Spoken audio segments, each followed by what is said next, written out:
वाईटावर चांगल्याचा विजय म्हणून साजऱ्या होणाऱ्या सणांमध्ये होळी पौर्णिमेचे महत्त्व मोठे आहे।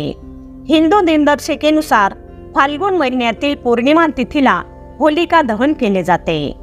ग्रेगोरियन कॅलेंडर आणि हिंदू दिनदर्शिका यामध्ये तिथीनुसार दिवस मागे पुढे होऊ शकतो। त्यामुळे अनेकदा एखादा सण नेमका कोणत्या तारखेला साजरा करायचा याबाबत संभ्रम निर्माण होतो। या वर्षाची होळी नेमकी 24 तारखेला आहे की 25 तारखेला असा प्रश्न आपल्यालाही पडला असेल, तर आज आपण त्यावरचे सोपे उत्तर पाहणार आहोत। शिवाय यावेळी होलिका दहनाचा शुभमुहूर्त काय असेल आणि होलिका दहन करताना कोणत्या गोष्टी लक्षात ठेवायला हव्यात हे सुद्धा जाणून घेणार आहोत। या वर्षी पौर्णिमा तिथीची सुरुवात 24 मार्चला सकाळी 9:54 होणार असून पौर्णिमा तिथीची समाप्ती 25 मार्चला दुपारी 12:29 होणार आहे। पौर्णिमा तिथीचा उदय आणि जास्त अवधी हा 24 मार्चला असल्याने यावेळी होलिका दहन हे 24 मार्चला केले जाईल, तर धुलीवंदन म्हणजे धुळवड दुसऱ्या दिवशी 25 मार्चला साजरे केले जाईल। होलिका दहनाचा शुभमुहूर्त 24 मार्चला रात्री 10:27 पासून ते रात्री 12 वाजण्याआधीपर्यंतचा कालावधी होलिका दहन करण्यासाठी खूप शुभ असणार आहे। धार्मिक दृष्टिकोनातून होलिकेला जेवढे महत्त्व आहे तेवढेच महत्त्व तिच्या राखेलाही देण्यात आले आहे। होलिका दहनाच्या भस्मामुळे आयुष्यात येणारे संकट दूर होतात, यासोबतच आर्थिक समस्या दूर होऊ शकतात। होलिका दहन सोबतच नकारात्मक ऊर्जेचा प्रभावही जीवनात कमी होतो असे मानले जाते।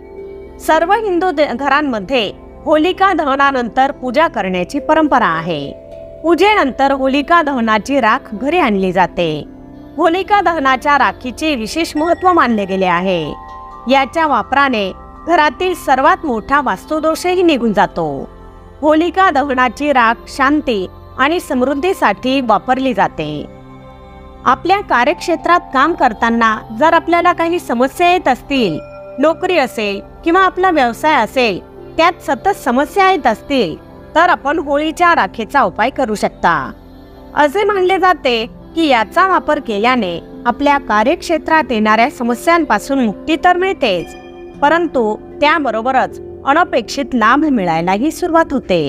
यासाठी होळी दहनाच्या वेळी होळीची उलट्या दिशेने प्रदक्षिणा घालत असताना थोडी राख लावावी, तसेच कार्यक्षेत्रातील सर्व समस्या दूर होऊ देत आणि आपल्याला फायदा होऊ देत अशी प्रार्थना करावी।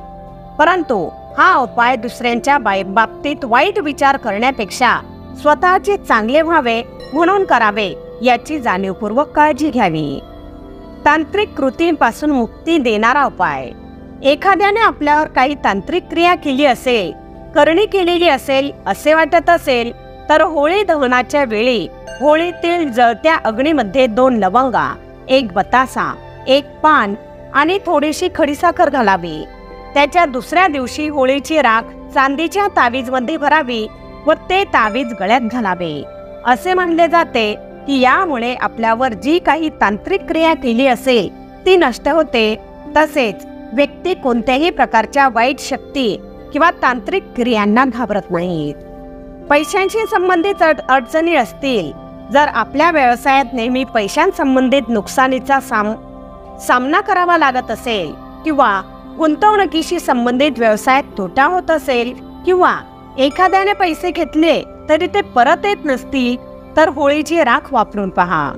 याकरता डाळिंबाच्या झाडाच्या फांदीने त्या व्यक्तीचे नाव लिहावे आणि त्यावर हिरवा रंग किंवा गुलाल टाकावा। जेव्हा होळी जळून जाईल त्यानंतर त्या ठिकाणची थोडी राख वाहत्या पाण्यात विसर्जित करावी। यामुळे असे मानले जाते की असे केल्याने पैशाशी संबंधित सर्व समस्या दूर होतात। होळीच्या राखेमुळे जीवनात आनंद येतो। होळीची राख आणि तांब्याची 7 नाणी एका लाल रंगाच्या कापडात बांधून तिजोरीत ठेवल्यास घरात धनधान्य संपत्ती नांदते असे म्हणतात। आर्थिक वृद्धीसाठी ही राख म्हणजे जणू वरदान। इतकेच नव्हे तर घरावर असणाऱ्या वाईट प्रवृत्तींच्या नजरा दूर पळवून लावण्यासाठीही ही राख फायद्याची असते। यासाठी होलिका दहनानंतर दुसऱ्या दिवशी सकाळच्या सुमारास ही राख आणावी आणि यामध्ये मीठ आणि राई मिसळून ते घरातील गुप्त स्थानी ठेवून द्यावी। अशी ही धारणा आहे की जी मंडळी सतत आजारी असतात त्यांनी साधारण महिनाभर होली दहनापासून पुढे 1 महिना कपाळावर होळीतील राखेचा टिळा लावावा। याचे परिणाम लगेचच दिसू लागतात।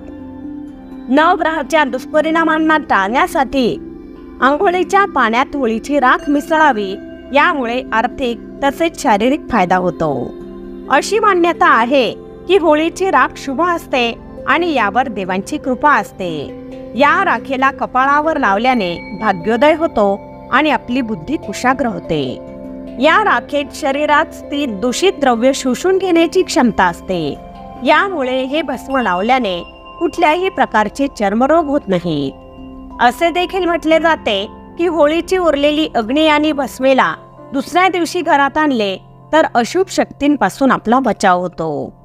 बरेच व्यक्ती होळीची राख आणून त्याला तावीजमध्ये बांधून ठेवतात। असे मानले जाते की यामुळे घरात वाईट आत्मे प्रवेश करीत नाहीत आणि घरात राहणाऱ्या लोकांना कुठल्याही तंत्रमंत्राचे काळी जादू करणीने नुकसान होत नाही। तर मित्रांनो, होळीच्या राखेचे हे काही उपाय आहेत। यापैकी आपल्याला जे शक्य होतील ते उपाय करून आपण आपले जीवन सुखी, संपन्न आणि समृद्ध करू शकतो। व्हिडिओ तर तुम्हाला नक्कीच आवडला असेल। व्हिडिओ आवडला असेल तर लाईक व शेअर करा। तसेच अशाच प्रकारचे नवनवीन व्हिडिओ पाहण्यासाठी आमच्या मराठी टिप्स या यूट्यूब चॅनलला सबस्क्राईब जरूर करा। धन्यवाद।